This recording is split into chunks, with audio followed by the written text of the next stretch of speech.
করে কি করে না আপনি বাছাই করবেন, খোঁজ নিয়ে দেখবেন। জুলুমের উদাহরণ দিচ্ছি আপনাকে একটা। ইমাম কুরতুবী রাহমাতুল্লাহ আলাইহি বলছেন,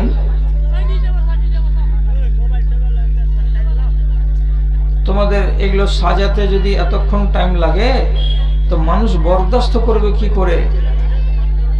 আগো আমি যদি একটু পেঁচালো কথা বলছি তো এই লোকগুলো ওইটাকে ক্লিপ বানিয়ে ছাড়ছে দুনিয়াতে নিজের পেট চালাবার জন্য। এখন তো আমার ইচ্ছা করছে এদেরকে আমি সাইজ করে দিই, একটু ভালো করে সাইজ করে দিই।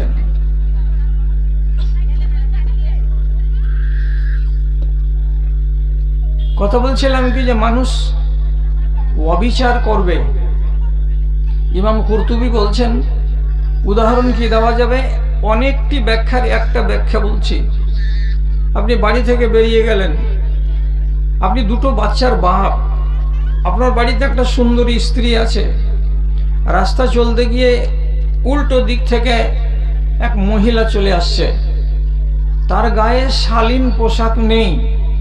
আপনি তার রং দেখলেন, তার চেহারা দেখলেন, তার সৌন্দর্যকে মাপলেন, আর মাপার সাথে সাথে মনে মনে ফয়সালা করছেন, ধুর বাড়িতে ওটা কি নিয়ে এসছি, এটা যা দেখছি এটা যদি জীবন সঙ্গী হতো তো কত না ভালো হতো, কত না ভালো হতো। কত তাড়াতাড়ি ডিসিশন আপনি নিলেন আর নিজের নফসের উপরে অবিচার করলেন। কি বলে? যেটা বাড়িতে আছে সেটা কি আপনার প্রয়োজন মিটিয়ে দিতে পারে না? যদি বলেন যে হ্যাঁ এইটাকে নিলে আমার খুব ভালো হতো, তো একটু আর 1 ঘন্টা ভাবনা চিন্তা করে মেয়েটা কি কাজের, মেয়েটা কি করে, এর ব্যবহার কেমন, এর বংশ কেমন ইত্যাদি বিবেচনা করার পর যদি মনে হতো যে তার ভেতরে দিনের মাত্রা পরিমাণ মতো আছে, তখন যদি ডিসিশন নিতেন যে একে আমি দ্বিতীয় স্ত্রী হিসাবে যদি পেতাম তো ভালো হতো। কিন্তু আপনি বললেন কি যে ছি বাড়িতে এটা কি নিয়ে এসেছি, এর তুলনায় তো ওটা কিছুই নয়। তাহলে এই যে হুট করে আপনার ভেতরে একটা অবিচার তৈরি হলো, এই জিনিসটা আপনার জন্য মঙ্গল করবে না। জুলুমের আর উদাহরণ নেবেন। শেরশাবাদ জাতি আস্তে আস্তে উন্নতি করছে, তা কি ছেলেদেরকে মিরাজ দেবে এবং মেয়েদেরকে মিরাজ দেবে না। এ কথাটা 20 বছর 30 বছর আগে মাঝে সাঝে শুনতাম, এখন অহরহ শোনা যাচ্ছে, বাড়ি বাড়ি শোনা যাচ্ছে মেয়েরাকে মিরাজ দিতে লাগে না। এটা হচ্ছে জুলুম। এই চরিত্র যদি আপনার কাছে থাকে তো এর ইফেক্ট পড়বে কোথায় গিয়ে? তো আপনার নফসের উপরে গিয়ে। আরো বলছি, আল্লাহ রাব্বুল আলামিন কোরআন মাজিদের ভেতরে বলেছেন মানুষের একটা বদ চরিত্র হলো কৃপণতা। নিজে রব্বুল আলামিন কোরআন মাজিদে এই কথাটা স্পষ্ট করে বলে দিচ্ছেন, ওয়াকানাল ইনসানু কাতুরা। এর ভেতরে একটা বদ গুণ থাকবে, কাউরি ভেতরে 100%, কাউরি ভেতরে 70%, কাউরি ভেতরে 50%। কিন্তু যেটা লজ্জাজনক পরিস্থিতি হয়ে যাবে সেটা হয়ে যাবে কি যে অধিকাংশটাই তার ভেতরে আছে কি কৃপণতা। এই কৃপণতা আপনার কল্যাণ বয়ে আনবে না, এটা হলো বদ স্বভাব। যদি বিশ্বাস না হয় তাহলে কোটি কোটি টাকার মালিক, কোটি যদি বলছি তো কম বলা হচ্ছে, একে যদি 20 বার বলি কোটি কোটি কোটি তবুও কম হবে। এত সম্পদের মালিক যার নাম ইতিহাসের পাতায় কোরআন মাজিদের মধ্যে তার বিশ্লেষণ মওজুদ, তার নাম হচ্ছে কারুন। কারুনের কাছে হযরতে মূসা শুধু একটা কথা বলেছিলেন, ওয়াহসিন ইলান নাসি কামা আহসানাল্লাহু ইলাইকা। তোমার উপরে আল্লাহ রাব্বুল আলামিন যতটুকু অনুকম্পা করেছেন যেভাবে, ঠিক সেইভাবে তুমি অল্প একটু মেহেরবানি করো গরিবদের উপরে। হাজার হাজার সম্পত্তি, ধন মাল, টাকা পয়সা, জমি জেরাত, উট গাধা খচ্চর, ছাগল ভেড়া মাঠ ভর্তি আছে, এখান থেকে যদি 100টা গরিবের নামে দিয়ে দাও তো কিছু যায় আসে না। কিন্তু এই মারদুদ ইনসান এই কথাটা মেনে নিতে পারেনি যে এহসান কাকে বলা হয়, যার কারণে আল্লাহ তাআলা বলছেন তোমার মতো এই বদ স্বভাবের লোক আমার নজরে ভালো মানুষ নয় বলে রব্বুল আলামিন জমিনকে হুকুম করেছিলেন, জমিনের পেটের ভেতরে তাকে ঢুকিয়ে দেওয়া হয়েছে। সহিহ হাদিসে লেখা আছে, ইন্নাহু ইউজালজালু ফি বাতনিল আরজি ইলা ইয়াউমিল কিয়ামাহ। যতদিন কিয়ামত না হবে ততদিন পর্যন্ত কারণ জমিনের ভেতরে এক হাত, দেড় হাত, সোয়া হাত, আধা হাত করে ঢুকতেই থাকবে। যেদিন কিয়ামত সন্নিকট হবে সেই দিন তার পা জমিন ফুঁড়ে বের হবে, তার আগে সে জমিন থেকে বের হবে না। কৃপণতা কল্যাণ বয়ে আনে না। এবং সহিহ হাদিসে লেখা আছে, আল বাখিল কারিবুন মিনান নার, বখিলেরা জাহান্নামের নিকটে অবস্থান করবে। কখন যে কাত হয়ে পড়ে যাবে দুম করে তা বলা যাবে না। আর একটা কি, মানুষের চরিত্র হলো বিতর্ক করা। আপনি একটা মানুষকে যদি ডেকে একটা ভালো কথা বলতে যান, আপনি গলা ঝাড়া দিয়ে এমনটা করে ওই মৌলবীর 12টা বাজাবেন, হ্যাঁ তোমরা মনে হচ্ছে দেশে একটাই মৌলবী আছো আর দেশে কোনো মৌলবী নাই। এক বলি। আর একগুলো আপনাদের বলি হলো কি, ওদের সবটি কথা শুনলে চলতে পারবি না সমাজে। ওদের কথাগুলো শুনবি, কানে শুন, আমল করার বেলা নিজের কিছু ইচ্ছা তার অধীনে রাখ, তাহলে সমাজে টিকতে পারবি, সমাজে চলতে পারবি। এটা হলো বিতর্ক করা। আল্লাহ কোরআনে বলছেন, ও কানাল ইনসানু আকসারা শাইইন জাদালা। এদের চরিত্র হলো তর্ক করা, এদের চরিত্র হলো বিতর্ক করা, হককে কবুল করতে গিয়ে টাল বাহানা করা। এক কথাই কোনো আলেমের উক্তি, কোনো কোরআনের কথা, নবীজির কথাকে তারা সমর্থন জ্ঞাপন করবে না। এর সাথে সাথে তারা নিজের ইচ্ছাকে একটু না একটু ঢুকাবে।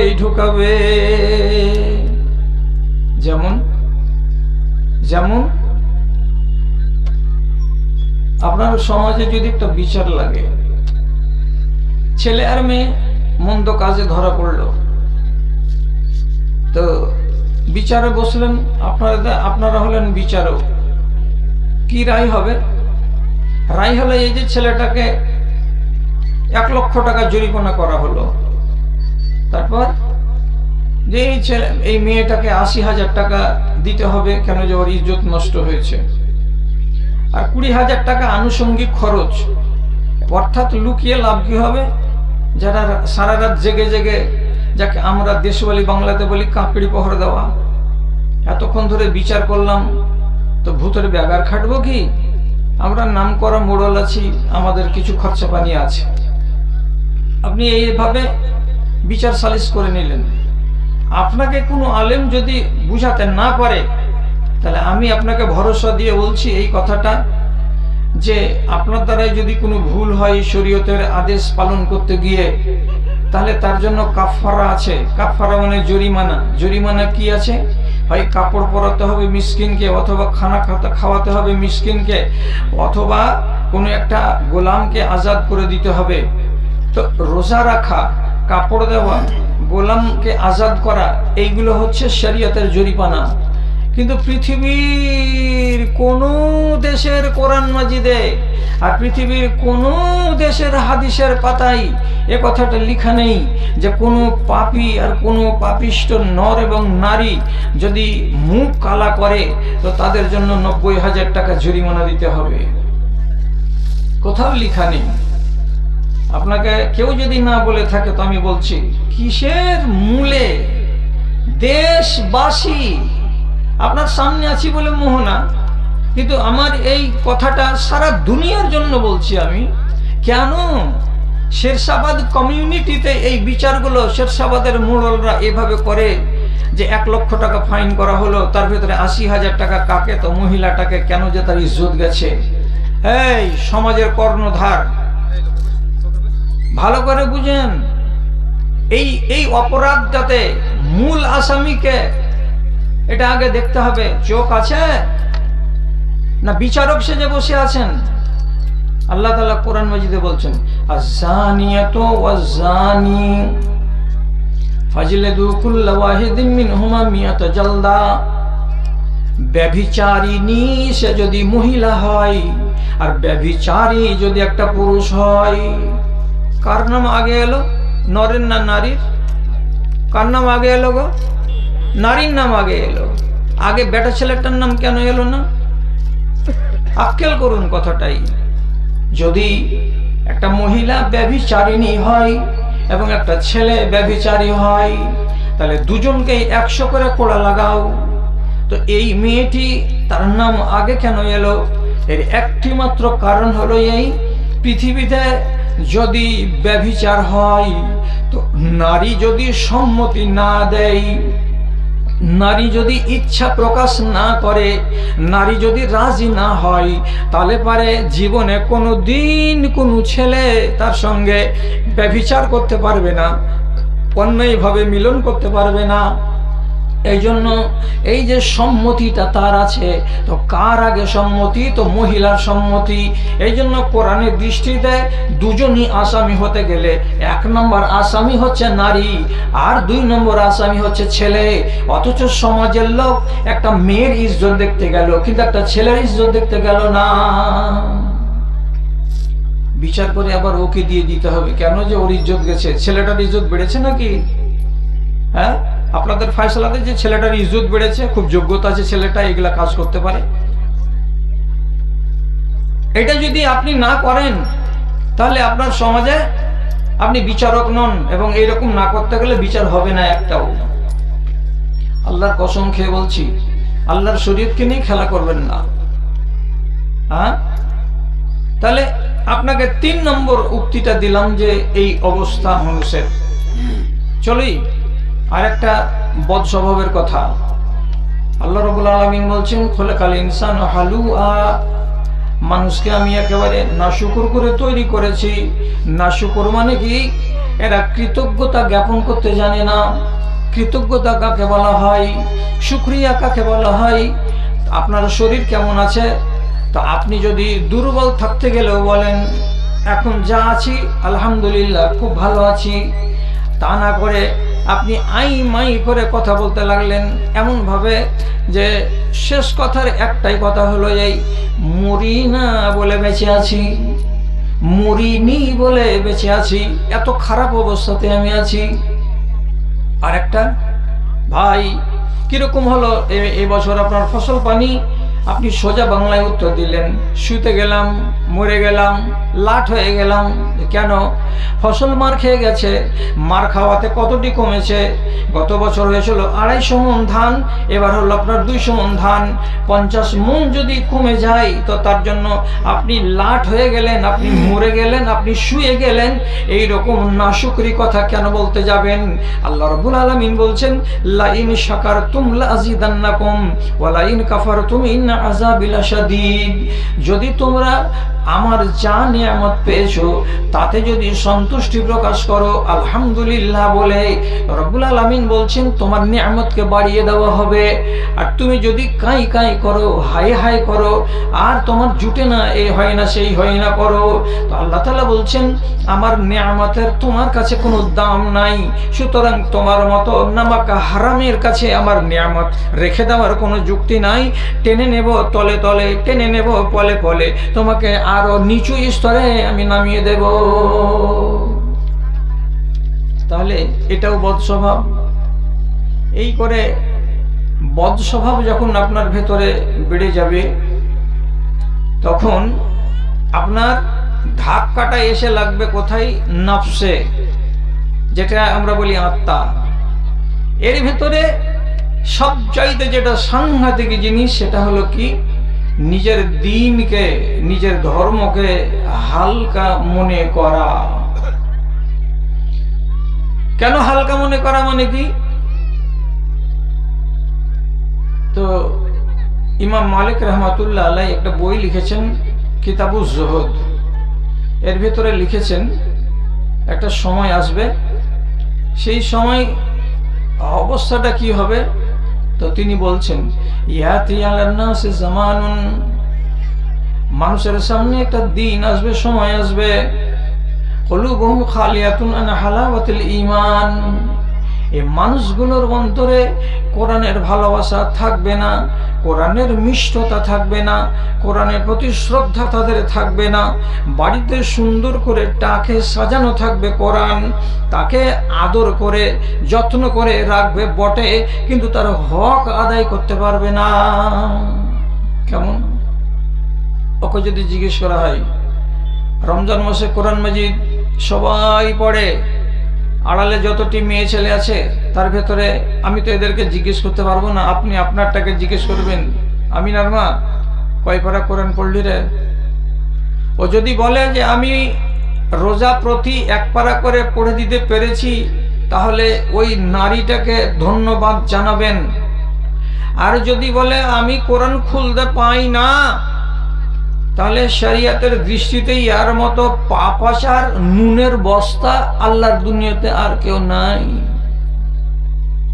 আপনাকে জিজ্ঞেস করছি, কোরআন মাজিদ আপনি কতটা পড়তে পারলেন? যদি বলেন খুলিনি মৌলভী সাহেব, তাহলে আপনার কপালে ঘন্টা ঝুলছে কিসের? তো বদনসিবির। রমজানের ওয়াজ করে দিতাম তো করলাম না কেন? এত কেন ফজিলত রমজানের? রমজানে কিয়াম যে করবে, তারাবির নামাজ পড়বে, লেখা আছে হাদিসে গোফেরা লাহু মা তাকাদ্দামা মিন জামবিহি ওয়ার গুনাহ সম্মাপ। আরেক হাদিসে আছে ওয়ামান সামা রমজানা ঈমানান ওয়া ইহতিসাবান গোফেরা লাহু মা তাকাদ্দামা মিন জামবিহি। কোন মানুষ যদি রোজাকে নিষ্ঠার সঙ্গে পালন করে সওয়াব পাবো বলে, তাহলে রব্বুল আলামিন নাই বলছেন তার যত গুনাহ আছে সব মাফ হয়ে যায়। তাহলে রোজা রাখা, রাতের বেলায় কিয়ামুল লাইল অর্থাৎ তারাবির নামাজ পড়া এই মাসেই আছে, অন্য মাসে আছে কি?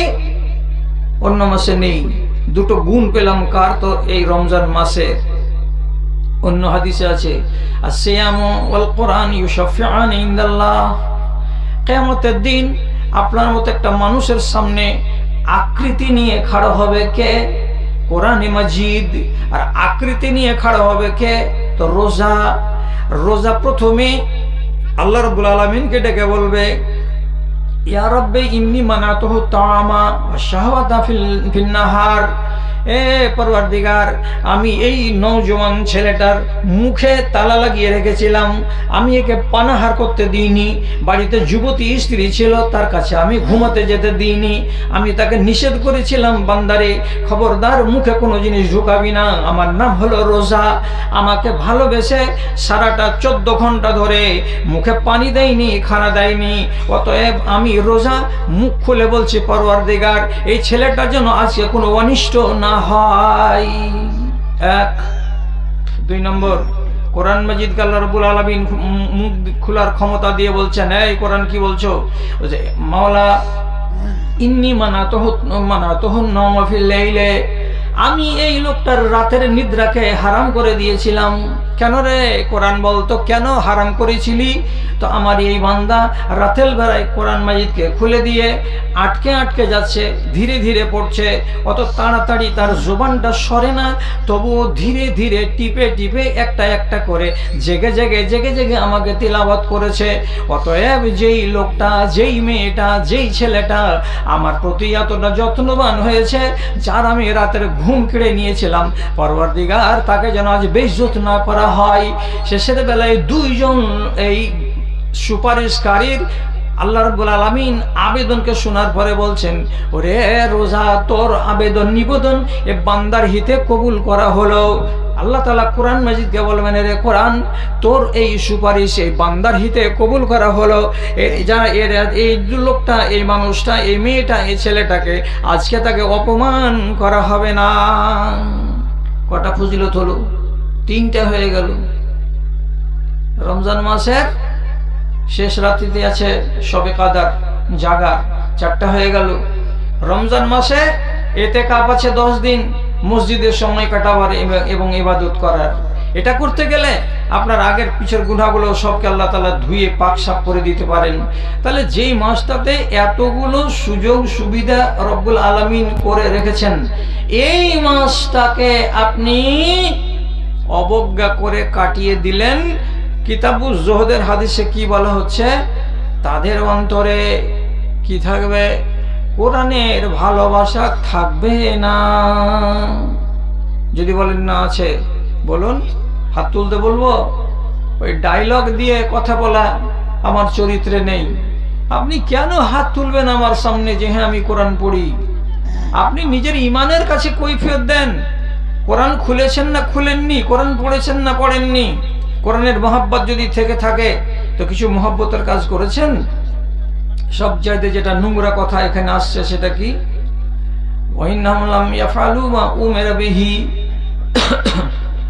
তাকে নামাজ পড়তে বলা হয়েছে, নামাজ যদি না পড়ে আর তাকে অন্য লোক যদি কেউ বলে ভাই নামাজ কেন পড়ো না, তখন চট করে ফতুয়াগিরি করে বলবে, এই লোকটা তুই জানিস কি আল্লাহর নাম হলো গাফুরুর রহিম, তিনি অধিক ক্ষমাকারী, এবং তিনি বলেছেন শিরিকের গুনাহ ছাড়া সমস্ত গুনাহকে আমি মাফ করে দেই। আমি নমাজ ছেড়েছি তো কি হয়েছে, এটা তো শিরিকের গুনাহ নয়, অতএব আল্লাহ রাব্বুল আলামিন আমাকে ইচ্ছা করলেই মাফ করে দিবেন। কত বড় এর মুখ! নামাজ পড়বে না, অবজ্ঞা। আর অবজ্ঞা করার পরে আর ভেতরে কত বড় আশা যে আমি নামাজ না পড়লাম তো কি, শিরকের গুনাহ তো করিনি, সুতরাং আল্লাহ আমাকে মাফ করে দেবেন। এইটা হলো ধর্মকে খেলা করা। এইটাই হচ্ছে আপনার ইসলামকে নিয়ে রহস্য করা এবং ঠাট্টা করা। জি, মানতে পারবেন? মানতে যদি না পারেন তাহলে সোজা সোজা বাংলাতে বলছি, এইখানকার কোনো স্টেজে আমাকে এরকম করে আর কথা বলার জন্য দাওয়াত দিয়েন না। তাহলে আমার মতো মানুষের মুখ থেকে এরকম কড়া কড়া কথা আপনাকে শুনতেও হবে না। বাস্তবিক চরিত্রের দিকে তাকান। মানুষের অন্তর থেকে মোহাব্বত, কত ইমানি মোহাব্বত পালিয়েছে, একটা করে গুনুন তো, একটা গুনুন আপনাকে বলছি। নবীজি বলছেন লা ইয়ারিফুনা মারুফা ওয়া লা ইউনকিরুনা মুনকারা। দেশের মাটিতে এগুলো মানুষ তৈরি হবে যে মানুষগুলো কোনটা ভালো কাজ সেটা উপলব্ধি করতে পারবে না, কোনটা মন্দ কাজ এটা কোনো মানুষ বুঝতে পারবে না। ভালো চিনে না, মন্দ চিনে না। আরে এই কাজে গেলাম কেন গো, এটা যে বাজে কাজ, ও বাজে বুঝে না। আরে এটা কাজে যাচ্ছ কেন তুমি, এটা যে মন্দ, যে মন্দ কাকে বলে আমরা তো বুঝি না। আজব দেশের কথা। কি দিয়ে বুঝাবো, কি দিয়ে বুঝাবো আপনাকে? যদি কোনো যুবক যুবতী ব্যভিচার করে তাহলে শরীয়তে এটা মানার কথা নয়, কিন্তু বিবেক মেনে নিবে। আপনি বলবেন কেমন বিবেক? একটা যুবতী নারী তার স্বামী নাই, একটা যুবক ছেলে তার স্ত্রী নাই, সুতরাং তারা এইরকম পাপে লিপ্ত হতে পারে। কিন্তু এবার বলছি আপনাকে, কিন্তু কি, যেই ছেলেটা বিবাহিত, যেই মেয়েটা বিবাহিতা, যে নারীর একটা স্বামী আছে, যেই ছেলেটার একটা স্ত্রী আছে বাড়িতে, এই হয়ে যাওয়ার পর কোনো ছেলে যদি কোনো এমন নারীর সঙ্গে মিলিত হয় যে নারীটা বিবাহিতা, তাহলে আপনি বলুন তো এই ছেলে তোর এই খুপড়ির ভেতরে আল্লাহ রাব্বুল আলামিন গোবর ঢুকিয়ে রেখেছেন না একটুও ইলম দিয়েছেন, একটুও বিবেক দিয়েছেন, একটুও বুদ্ধি দিয়েছেন? কেন? তুমি কি এটা বুঝো না? এটা হলো মুনকার। মুনকার মানে কি? এটা তো একজনের স্ত্রী, তার কাছে যদি যাওয়া যায় এবং তোমার মিলনের ফলে ওই স্ত্রীর পেটে যদি বাচ্চা জন্মে যায়, তাহলে এই স্ত্রী জীবনে প্রকাশ করবে না এটা কার বাচ্চা, তার স্বামীর নাম দিয়েই চলে যাবে বাচ্চাটা আগামী দিনে। এই তিনটা বাচ্চা হবে সাদা, আর একটা বাচ্চার রং হবে একটু সামলা। এরা নিজে নিজেই বিবি আর মিয়া হাসবে আর বলবে হাগো এই তিনটা বাচ্চার রং হলো সাদা আর একটা বাচ্চার রং কেন কালো হয়ে গেল? তখন স্ত্রী যুক্তি দিয়ে বলবে হয়তো তোমার সাত পিঢ়িতে কোনো দাদা কিংবা দাদার বাবা কিংবা তার বাবা কেউ কালো ছিল, না হলে এমনটা কেন হয়ে গেল? আপনি চট করে বলবেন হ্যাঁ রে শুনেছি আমার দাদা নাকি কালো ছিল। তাহলে তোমার হারামিপনা কাজ করার কারণে আরেকটা হারামি নারী এই কুকাজে লিপ্ত হয়ে কত বড় হারাম তৈরি করলো, যে এই হারামটা 60 বছর দুনিয়াতে বেঁচে থাকবে, ও দোষী নয়, তোমরা দুজন দোষী। তাহলে কত বড় সাংঘাতিক অপরাধ এটা! শুধু বিবেকের ভেতরে ঘেন্না কাকে বলে এই জিনিসটা জেগে নাই বলে আজকের সমাজে, আমার গ্রামে, আপনার গ্রামে, আমার জেলায়, আপনার জেলায় পরকীয়া প্রেম চলতেই আছে, হতেই আছে, ঘটতেই আছে। এই জন্য কোন এক জায়গাতে বলেছিলাম, বাপরে, ভাইরে, দাদারে, বাজিরে, যারা কেরালা খাটতে যাচ্ছ, তামিলনাড়ু খাটতে যাচ্ছ, বোম্বাই, গুজরাট খাটতে যাচ্ছ, তোমাকে আল্লাহর কসম দিয়ে বলছি, বিবাহ করার পরে যুবতী স্ত্রীকে বাড়িতে রেখে 6 মাসের মতো বিদেশ যেও না। যেও না। কেন যেও না? আমানতের অভাব, খেয়ানতের বাজার বড্ড গরম আছে। তুমি রুজি তলাশ করতে গেছো, আর এইখানে তোমার বাড়িতে তোমার স্ত্রী তোমার নামে গদ্দারি করবে, তোমার নামে খেয়ানত করবে, ওইগুলো কথা এখানে খুলতে আমি রাজি নই। একটা দুটা ঘটলো না, হাজার হাজার ঘটেই চলে যাচ্ছে। তাহলে কি বলছিলাম, এদের ভেতরে মারুফ জিনিসটা থাকবে না, মুনকার থাকবে না, চোখে দেখে নেবেন গ্রামে গঞ্জে। আর কি, হট্টগোল বেড়ে যাবে, হুড়াহুড়ি বেড়ে যাবে, গরমাগরমি বেড়ে যাবে, তাড়াতাড়ি বেড়ে যাবে, মানুষকে ঠেলাঠেলি বেড়ে যাবে, কথা কাটাকাটি বেড়ে যাবে, ঝগড়া বেড়ে যাবে, ফাসাদ বেড়ে যাবে, কোথায় কথাই কথাই চায়ের দোকানে পিটাপিটি হয়ে যাবে, কথাই কথাই মসজিদ কমিটি মসজিদের বিচার, মসজিদের কোনো আলোচনায় বসার পরে কলার ধরাধরি করে নেবে, মাদ্রাসার কমিটি মাদ্রাসার কোনো মিটিংয়ে বসার পরে ওকে তেড়ে নিয়ে বেড়াবে। এইরকম মারামারি, হানাহানি, কাটাকাটি, ফাসাদ অনেক দেশের ভেতরে তৈরি হবে। শুধু মাদ্রাসা নিয়ে নয়, মসজিদকে নিয়ে নয়, সমাজকে নিয়ে, দেশকে নিয়ে, রাষ্ট্রকে নিয়ে মানুষের ভেতরে শান্তি বিরাজ করবে না। কেউ কোনো মানুষকে মানতে চাইবে না। কে তোকে মানে? আমার বংশ তোর থেকে কি ছোট? তোকে কেন সর্দার মানবো? তোর মতন সর্দারগুলো আমার বংশে আরো 10টা হতে পারে, এমন যোগ্যতা আছে। ছোট ছোট কথা নিয়ে কি করবে মানুষ? হুড়াহুড়ি, গুতাগুতি, মারামারি, হানাহানি করবে। চোখে দেখবেন বেড়েছে না বাড়েনি। তারপরে রাসূলুল্লাহ বলছেন আরো একটা লক্ষণ হবে, কি সেটা সাংঘাতিক লক্ষণ। লা তাকুমুস সাআতু হাত্তা ইয়াবুদা মিন উম্মতি আল আওসান। অতদিন পর্যন্ত কিয়ামত কায়েম হবে না যতদিন পর্যন্ত আমার উম্মতিদের মধ্যেকার একদল লোক, একগুলো লোক মাটির খোদার পূজা শুরু না করে দেবে, ততদিন পর্যন্ত কিয়ামত হবে না। কেমন? আমার উম্মতির লোক মাটির খোদার ইবাদত শুরু করে দেবে, এটা কি ধরনের কথা হলো? বলছে কি ধরনের কথা হলো? বুঝতে পারলে না? ঠিক আছে, বুঝিয়ে দিচ্ছি। আজকে একজন লোক ফোন করেছে আমাকে, আমি অমুসলিমদের মন্দিরের নকশা ডিজাইন কাটছি বর্তমানে, তাহলে অমুসলিমদের মন্দিরের ডিজাইন আমার করা চলবে? আপনি বলুন এই কথাটা কেন জিজ্ঞেস করছে? তার ইমান তাকে টোকা দিয়েছে নিশ্চয়ই, না হলে এই জিজ্ঞাসা করতো না। জবাব কি হবে? আমি দিচ্ছি না। জবাবটা কি? আমি দিচ্ছি না, শুধু এই কথাটা বলছি, এই গ্রাম মোহনা গ্রামের মানুষ তার বিবেকের ভেতর একটা কথা উদ্রেক হয়েছে যে আমি এই কাজটা যে করছি এটা করা কি আমার জায়েজ হচ্ছে? এই টাকাটা কি আমার হালাল হবে? আমি ওকে বললাম, বাবা, মোবাইলে কথা রেকর্ড করে নিয়ে 1000 মানুষ আমাকে অপমান করলো, তুমি আর অপমান করিও না।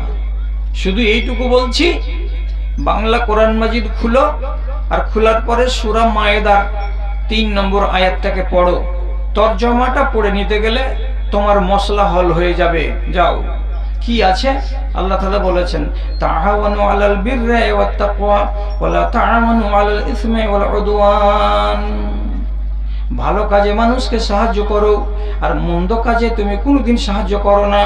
এমন একটি কাজ যেটা ইসলামকে বসিয়ে দেবে আর ইসলামকে জাগিয়ে দেবে, এমন কাজ তুমি করতে যেও না। যদি তুমি পড়ো তো বুঝতে পারবে, আর তুমি কোনো মাওলানাকে জিজ্ঞেস করতে যাবে না। কার নাম ইমান। আবার বলছি, আমাদের নাম বলবো না, আমাদের এলাকায় একটা বড় ধরনের মেলা লাগে। বিশেষ একটা মৌসুম আছে, সেই মৌসুমে যেহেতু এখানে কালিন্দী নদী আছে, কালিন্দী নদী গঙ্গার সঙ্গে মিলে আছে, সুতরাং এটাও গঙ্গা। তো সেই দিন অনেক অনুষ্ঠান হয়। কোনোগুলোকে অষ্টপ্রহর বলে, কোনোগুলোকে 45 প্রহর বলে, কোনোগুলোকে 72 ঘন্টার প্রহর বলে, নানান রকমের প্রহর হয়। তো আলহামদুলিল্লাহ পড়বেন না আস্তাগফিরুল্লাহ পড়বেন, বিচার করিয়েন। ওদেরকে ভলান্টিয়ার লাগে, নিরাপত্তার জন্য ভলান্টিয়ার লাগে। আশেপাশে শেরশাবাদ গ্রাম একটা নয় 10টা। রাতের বেলায় যদি আপনি মুখ ঢেকে ট্যাক্সি নিয়ে রোড দিয়ে চলে যান, তো খালি যদি আস্তে করে গাড়ি চালিয়ে দেখবেন, তো দেখতে পাওয়া যাবে কি এই গ্রাম ওই গ্রামে 10টা 20টা 30টা নওজওয়ান পকেটে বড় ব্যাজ নিয়ে বিল্লা লাগিয়ে লাঠি হাতে করে হেঁটে বেড়াচ্ছে। কি এদের নাম?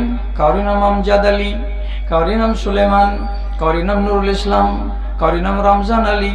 কত মিঠা মিঠা নাম আছে, অথচ এরা পহরাদারি করছে কিসে? তো অষ্টপ্রহরের। ওরে সুবহানাল্লাহ, তোমার কপালে কি আল্লাহ রাব্বুল আলামিনের পক্ষ থেকে ঝাঁটা পড়ে গেছে নাকি যে তুমি এমন হারামি কাজের জন্য যোগানদারি করতে গেছো? তোমার দিনে যোগানদারি কে করে? কোথায় অনুষ্ঠান হবে, তার মেম্বার হবে কে? তো মুসলমান। লিখে নাও, কাগজ না থাকলে আমার ব্যাগে কাগজ আছে, লিখে দিচ্ছি, তোমার কপালে শিঁকা ছিঁড়বে না। তোমার মতো মালাউন আল্লাহর দুনিয়াতে আর কেউ নেই যে তুমি অমুসলিমদের অনুষ্ঠানে একটা সদস্য হয়ে তুমি তাদের কাছে গিয়ে আনন্দ করছো, ফুর্তি করছো। আমি কি তোমাদের? বলছে আমি তোমাদের শান্তি কমিটির একজন লোক। পৃথিবীতে শান্তি প্রতিষ্ঠা করতে নিজের গ্রামে পারলে না, এখন তুমি গেছো অন্য সমাজে শান্তি প্রতিষ্ঠা করতে। তোমার এশা নামাজ কোথায় গেছিল?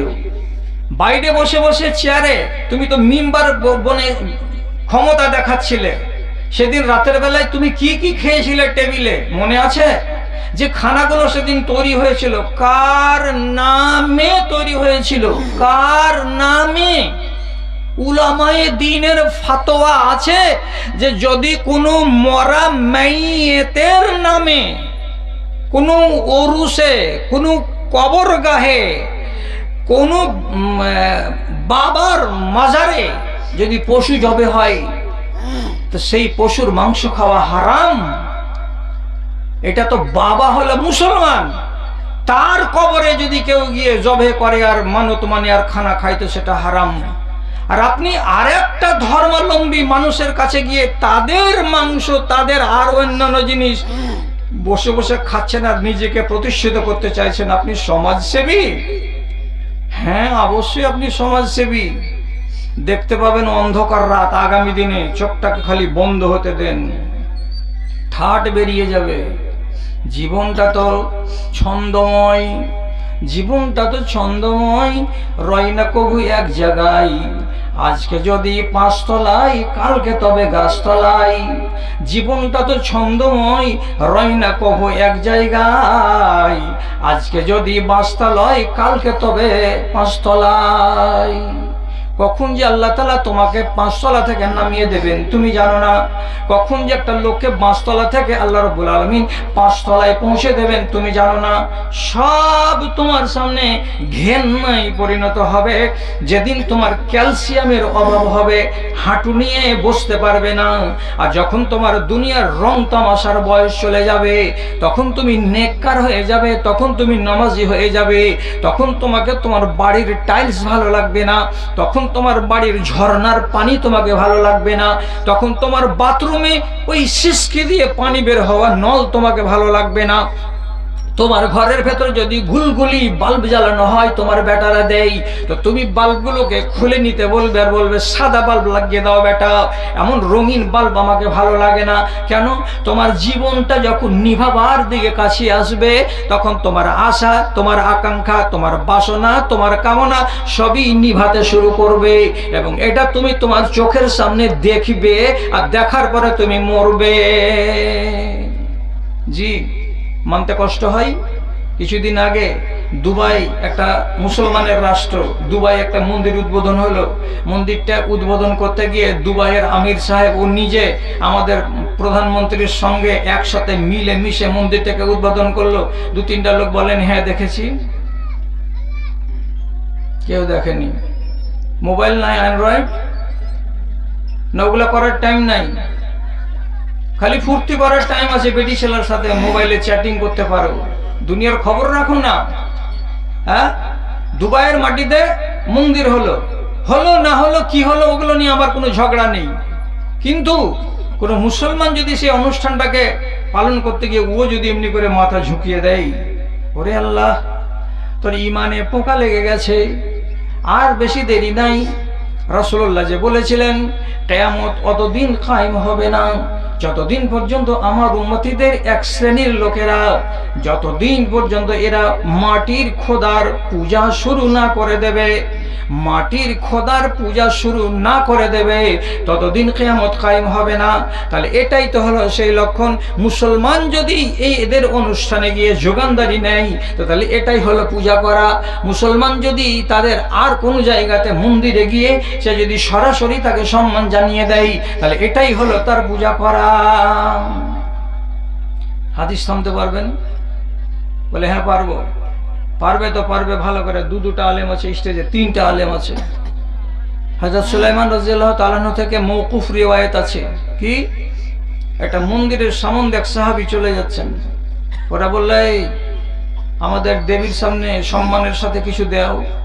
বলছে হ্যাঁ আমার কাছে টাকা পয়সা কিছু নাই, দিতে পারবো না। এরা বললো ওয়ালাউ যুবাবান, কিচ্ছু যদি না থাকে একটা মাছিকে এমনি করে মারো, মরা মাছিটাকে আমাদের খোদার নামে উৎসর্গ করে দাও, তোমার রাস্তা ফাঁকা করে দেব। সাথে সাথে সে কি করলো, একটা মাছিকে মেরে দিয়ে ওদের খোদার সামনে ফেলে দিল, রাস্তা পরিষ্কার। সে চলে গেল বাজার। পরে পরে আর একজন লোক এলো, আসার পরে যখন এখান দিয়ে গত হচ্ছে, লোকেরা ধরে নিয়ে বলছে এ ভাই কিছু দাও আমাদের খোদাকে। বলছে না কিছু দেবো না। কেন? যেটা তোমাদের খোদা আমার খোদা নয়। না দিতেই হবে। টাকা দিয়ে দাও। না দেবো না। পয়সা দিয়ে দাও। না দেবো না। কিছু যদি না দাও তো একটা মাছি মেরে দিয়ে দাও। যে না দেবো না। আরে কিছুই দেবে না? কিছুই দেবে না? যে না দেবো না। ফাকাতালাহুম, লোকেরা বলল কি, ধর এই মস্তানকে, যখন আমাদের খোদার বেইজ্জতি করে তখন আমাদের বেইজ্জতি, একে সহ্য করা যাবে না। লোকটাকে জবে করে দিল। রাসূলুল্লাহর কানে খবর গেল। আল্লাহ পাকের নবী তখন বললেন আম্মাল আউয়ালু ফাওয়া ফিন্নারে, প্রথম লোকটা যে একটা মাছিকে মেরে ওর খোদাকে উৎসর্গ করেছিল, এটাতে তার ঈমান চলে গেছে। কেন? আল্লাহর সঙ্গে এত বড় শিরিক কেন করতে গেল? এই জন্য ওই ব্যক্তি যেমনি মরে যাবে তেমনি আল্লাহর জাহান্নামে যাবে। পরের লোকটা যে একটা মাছি দেয়নি, তার কারণে তাকে কতল হতে হয়েছে। আল্লাহ রাব্বুল আলামিন বলছেন ফাওয়া ফিল জান্নাতে, এই মানুষটা জান্নাতি হবে। তাহলে কি বলছি ওয়াজের কথা, একটা মাছির কারণে একটা মানুষ জাহান্নামী হয়ে যায়, আর একটা মাছির কারণে একটা মানুষ জান্নাতি হয়ে যায়। কি ভাবছেন? তাহলে সময় এমন আসবে যে আমার উম্মতের লোকেরা কিছু কিছু এইরকম মুশরিকদের সঙ্গে তাল পাকাবে, মুশরিকদের সঙ্গে চলাচল করবে, তাদের সাথে ঘনিষ্ঠতা বাড়িয়ে তুলবে, আর আনন্দ উল্লাসে মেতে থাকবে। তারপর আরেকটা নবী বলছেন এমন একটা সময় আসবে, সেই সময়ের নর এবং নারীরা ইয়াতাসাফাদুনা তাসাফুদাল হামিরে, বাইরে যখন বেরোবে, কোনো বাজারে যাবে, কোনো কাজে যাবে, বিয়ে বাড়ি যাবে, যেখানেই যাক না কেন, নর এবং নারী রোডে খাড়ো হতে গেলেই একজন আরেকজনের হাতে আঙুলে আঙুল ভরে দিয়ে জোড়া হয়ে হয়ে হাঁটবে, অথবা ছেলেটা মেয়েটার ঘাড়ের উপরে হাত দিয়ে দেবে, বাহুতে হাত দিয়ে রাখবে, আর মেয়েটা তার কোমরে হাত দিয়ে রাখবে। এরা দুজন যুক্ত হয়ে হাঁটবে, এরা আলাদা আলাদা হয়ে হাঁটবে না। কেমন হয়ে এটা হাঁটা? একবার ওকে ঠেসা দেবে, একবার ও একে ঠেসা দেবে, একবার ও এর দিকে এলিয়ে পড়বে, একবার ও এর দিকে এলিয়ে পড়বে। কেমন করে? রাসূল করিম সাল্লাল্লাহু আলাইহি ওয়াসাল্লাম বলছেন যখন 5টা গাধা রাস্তা চলে তখন গাধার চরিত্র হলো এই, এরা সোজা পথে সোজা মনে হাঁটবে না। একটা গাধা একজনের পাছাতে গিয়ে একবার ঢু মেরে দেবে, একটা গাধা আর একটা গাধার পাশে গিয়ে তার গায়ে গা মেরে দেবে, এই রকম করে ঠেলা ঠেলি হুড়াহুড়ি গুতাগুতি করে চলবে। তো গাধার যেমন চরিত্র হয় ওই রকম করে সমাজের মেয়েরা ছেলেরা বাজারে চলবে, হাটে চলবে, ঘাটে চলবে, রাস্তায় চলবে। যখন এগুলো দেখতে পাবে তখন তোমরা জানতে পারবে এদের বদ স্বভাবগুলো প্রকট হয়ে দেখা দিয়েছে, এদের ঈমান শূন্যের কোঠায় নামতে শুরু করেছে। সবই লক্ষণ তো বিরাজমান দেশে।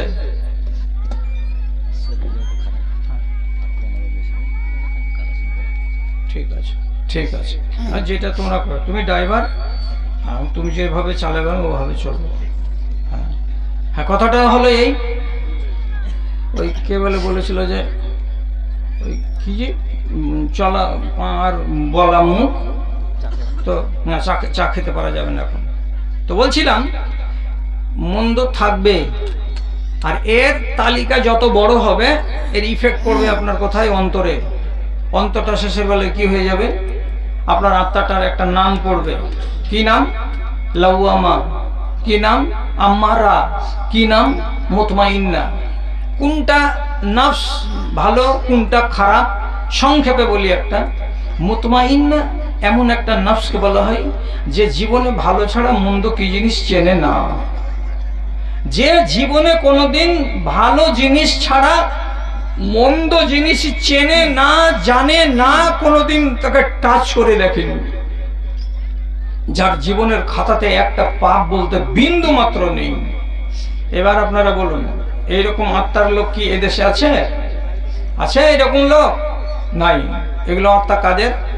যারা আম্বিয়া, যারা সলেহীন, যারা সিদ্দিকিন, এদেরকে আল্লাহ তাআলা ওই আত্মা দান করেন।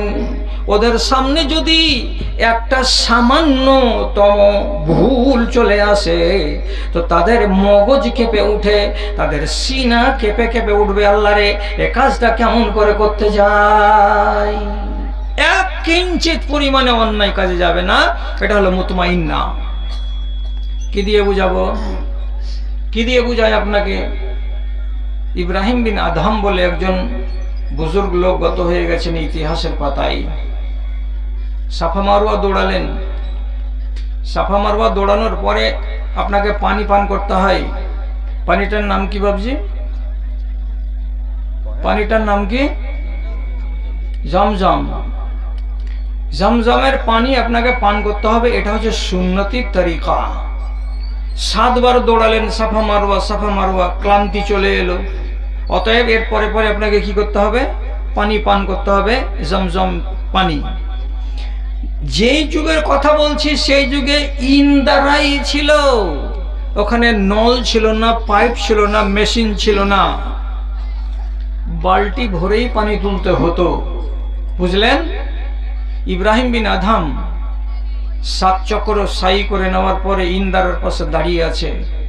আরেকজন লোক ডেকে বলছে, আচ্ছা আপনি পানি পান করবেন না? আপনাকে তো দেখলাম সাই করতে, তো পানি পান করবেন না? তো ইব্রাহিম বিন আদহাম বলছেন, জি করব। তো করেন। তো উনি বলছেন, পানি তুলবার জন্য আমার কাছে বালতি নাই, আমার কাছে লোটা নাই, আমার কাছে সুতা সুতলি কিছুই নেই যে সুতাতে করে লোটাটাকে বাঁধবো আর তলায় নামাবো, নামিয়ে 1 লোটা পানি তুলবো, তোলার পরে পানি পান করব, কোনো ব্যবস্থা নাই। তখন এই লোকটা বলছে, আচ্ছা আপনি বালতিটা দেখতে পাচ্ছেন না? এটা কি বালতি রাখা আছে? দড়ি লাগানো আছে, দেখতে পান না আপনি? বালতিটা নামান। ইব্রাহিম বিন আদহাম বলছেন, ও দাদা যান, বালতিটাকে উঠিয়ে দেখুন তো তার গায়ে কি লেখা আছে। এতে লেখা আছে কি? দালবুস সুলতান। এটা হলো এইখানকার আমির, যিনি চৌধুরী, এটা তার বালতি। তাহলে আমি চৌধুরীর বালতিটা যে ইন্দারাই নামাতে যাব, তো চৌধুরী যদি এসে দেখে আর দেখার পরে একটা সওয়াল করে আমাকে, আপনি কাকে বলে বালতিটা নামালেন? আমি কি জবাব তাকে দেব? লোকটা যদি আমাকে অনুমতি না দেয় তাহলে ওই বালতির পানি উঠিয়ে পান করা আমার জন্য জায়েজ নয়। আল্লাহ রে, লোকটাকে কত বড় ঈমান দান করেছেন, সুবহানাল্লাহ। দাঁড়িয়ে আছেন চুপচাপ, কেন বলছেন? যতক্ষণ পর্যন্ত এই বালতির মালিক আমাকে অনুমতি না দেয় ততক্ষণ বালতি নামানো চলবে না। কোন আত্মা আছে ওর কাছে? মুতমাইন্না। আমাদের কাছে নেই। আমরা যত মৌলবীর দল আছি পৃথিবীতে, ও নেই।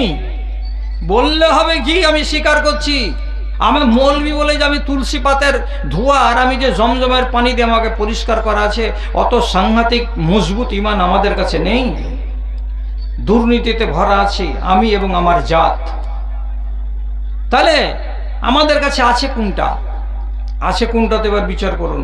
কিছু লোক আছে সোমবারের দিন পাপ করবে আর মঙ্গলবারের দিন তখন তওবা করবে। এটা যদি থাকে তাহলে এই আত্মাটা দুটি আত্মার ভেতরে, এটা হলো ভালো আত্মা। 1 ঘন্টা পরে হোক, 2 ঘন্টা পরে হোক, 1 দিন পরে হোক, 3 দিন পরে হোক, কালকে যেটা পাপ করেছি এটা আজকে যদি মনের ভেতরে অনুশোচনা তৈরি হয় তাহলে পরে এই আত্মাটাকে বলা হয় নাফসে আম্মারা, নাফসে আম্মারা, নাফসে লাওয়ামা। তাহলে ওই নাহাল আম্মারাতুন বিসু না, এটাকে বলা হয় নাফসে লাওয়ামা। নিজের আত্মাকে বকছে, নিজের আত্মাকে বকছে আর বলছে এই কালকে এটা করেছিলি কেন? কে তোকে বললো এটা করতে? এটা করা তো ঠিক হয়নি। তাহলে কালকের পাপটাকে যদি 3 দিন পরে ভাবতে পারে, 2 দিন পরে ভাবতে পারে যেটা আমার দ্বারাই ভুল হয়েছে, তো সাথে সাথে সে দৌড়ে যাবে এটাকে মুছবো কি করে তার দিকে। তাহলে এই আত্মাটা হলো এখনকার মতো ভালো। আর আম্মারা কোনটা? করেই যাবে। আর করে যাওয়ার পরে যদি কেউ শুধরানোর চেষ্টা করে তাহলে ওতে কান পাতবে না। ও জানে হয়ে গেছে, ও জানে যে এটা অন্যায়, জানার পরে করবে। ও বুঝে যে এটা অন্যায়, তারপরে করবে। তাহলে এইটা আত্মা হলো খুব জঘন্য আত্মা। এই আত্মাগুলো আমাদের দেশে বেশি আছে। আপনি ভালো করে বুঝুন। শেষ করে দিলাম আমার কথা, আমি বক্তব্য। বাংলাদেশি বাবাজি আছেন, উনি আসবেন আপনাদের সামনে। জুলাইখা তো জানে যে আমার স্বামী আছে একটা, আর আমার স্বামী ইউসুফ নবীকে ওর কাছে রেখে গেল। 14-15 বছরের নওজোয়ান ছেলে দিয়ে বললো আকরেমি মাসুয়াহু, ছেলেটার সম্মান করো। তারপরেও জুলাইখা তার সঙ্গে প্রেমে জড়িয়ে গেল। কত লম্বা ঘটনা, তাড়াতাড়ি হলো, জামা ছিঁড়াছিঁড়ি হলো, অনেক কথা আছে এখানে, অতগুলো কথা বলার এখানে আমি প্রয়োজন করছি না। কিন্তু শুধু এই কথাটা বলছি, এতগুলো যে ঘটনা ঘটে যাচ্ছে হযরত ইউসুফকে নিয়ে, তো একটা সওয়াল তো যদি করা যায় ওই মহিলাকে, এই তুমি জানো না যে তুমি একজনের স্ত্রী? 4-5 উড়ে গেছে, 4-5 ঢুকে গেছে এতে তক্তাতে। আচ্ছা যাক, আল্লাহ বাঁচিয়ে দিয়েছেন, আল্লাহ বাঁচিয়ে দিয়েছেন। হ্যাঁ, বলছিলাম তোমার কি সেন্স নাই এই কথাটা যে আমি একজনের স্ত্রী? তোমার কি এই কথাটা মনে পড়ে না যে আমার একটা স্বামী আছে? তুমি স্বামী থাকতে আরেকজন মানুষের কাছে যে তুমি তার সান্নিধ্য লাভের আশায় চেষ্টা চালিয়ে যাচ্ছ, তো এটা কতখানি অন্যায়? সব টিকেই জানছে, সব কথাটিকে বুঝছে, আবার বুঝার পরে এই অন্যায়ের দিকে পা বাড়িয়ে দিচ্ছে। শেষে 9 বছরের জেলের পর যখন হলো প্রমাণ যে না, দোষী হলো এই নারী আর হযরত ইউসুফ আলাইহিস সালাতু ওয়াস সালাম নির্দোষ, তখন সে স্বীকার করে বলছে ওমা ওবাররু নাফসি ইন্নান নাফসাল আম্মারাতুন বিসু। আমি নিজেকে পরিষ্কার বলছি না, আমি নিজেকে দাগী নই এ কথাটা বলছি না, তবে এটা কথা বলছি যে আল্লাহ রাব্বুল আলামিন আমাদেরকে এমনই একটা আত্মা দিয়েছেন, এমন একটা নাফস দিয়েছেন যে নাফসের চরিত্র হলো বুরাইয়ের সঙ্গে লেগে থাকা। যাক, রমজান মাস চলে যাচ্ছে, কত রকমের বুরাই আমাদের ভেতরে আছে। এই মাসটার নাম হলো মাগফিরাতের মাস। একটা চান্স নিয়ে নেন, একটা চান্স অবশ্যই নেন। নেয়ার পরে নিজের গা হাত থেকে ময়লা মাটিগুলোকে ধুয়ে মুছে সাফ করেন। শেষ করে দিলাম, একটাই হাদিস হলো এইটাই, রাসূলুল্লাহ মিম্বারে পা দিতে গিয়ে 3 স্তরে পা দিয়ে 3 বার আমিন আমিন আমিন বলেছিলেন। একবার আমিন বলেছিলেন কখন? মান আদরাকা রমাদানা ওয়ালাম ইউগফার। একটা মানুষ রমজানকে পেল, আর পাওয়ার পরে সে নিজের বকশিস করে নিতে পারলো না, নিজের মার্জনা করে নিতে পারলো না আমলের দ্বারাই, তাহলে এই মানুষটা হলে বদনসিব, এই মানুষটা হলে কপাল পোড়া, এই মানুষটা হলো হতভাগা। আপনি আমিন বলুন। তখন আল্লাহ পাকের নবী মিম্বারের পা রেখে বললেন আমিন। আসলে এই লোকটা অভাগা। রমজানের সুযোগ আছে দাদারা, ভাইয়েরা আমার, কাজে এই সুযোগকে হাতছাড়া করবেন না। একটা দিন, একটা রাত সুযোগ নিয়ে নিন, আর নেওয়ার পরে নিজেকে আপডেট করুন। আপনার গায়ে যেন কোনো গুনাহ খাতা না থাকে, সাগিরাও না থাকে, কাবিরাও না থাকে, কোনো গুনাহ যেন আপনার গায়ে না থাকে। রমজানের বদৌলতে যে আমি যেন নিজেকে পরিষ্কার করে নিতে পারি। আল্লাহ যেন আপনাদের সবাইকে সুমতি দান করেন, আমিন। এবার দুই একটা কথা শুধু বলছি আমার স্নেহের রেজাউল্লাহর আদেশক্রমে। তাহলে এই যেটা মসজিদের জালসা, আপনারা আগে থেকে নিজেরাই সর্বসম্মতিক্রমে ফয়সালা করেছেন, আর এই নামে আপনারা জালসা অনুষ্ঠিত করে বেশ কিছু খরচও করেছেন। আপনাদের ইচ্ছা হলো কি যে কিছু টাকা আমাদের মসজিদের নামে কালেকশন হোক। তো যারা বাকি আছেন তাদেরকে বলছি আল্লাহর ওয়াস্তে দু চারটা ভাই আবার তাড়াতাড়ি করেন। আমি এক বেলা এভাবে টানবো না, এই 5 মিনিটের ভেতরে শেষ করে দেবো। হ্যাঁ, ডাক্তার বাদশাহ 3000, 2000 নগদ, 3000 বাকি। ডাক্তার বাদশাহ 3000 নগদ, 2000 টাকা বাকি। আলহামদুলিল্লাহ, 2000 নগদ, 3000 টাকা বাকি। আল্লাহুম্মা সাল্লি আলাইহি, আল্লাহুম্মা বারিক আলাইহি, আল্লাহুম্মা আকসির মালহু ওয়া ওয়ালাদাহু ওয়া বারিক লাহু ফিমা আতাইতাহু। আরেকজন 1000 টাকা দান করেছেন। আল্লাহ ভাই দানকে তুমি কবুল করো। বাকি 500 টাকা মুলবি নূর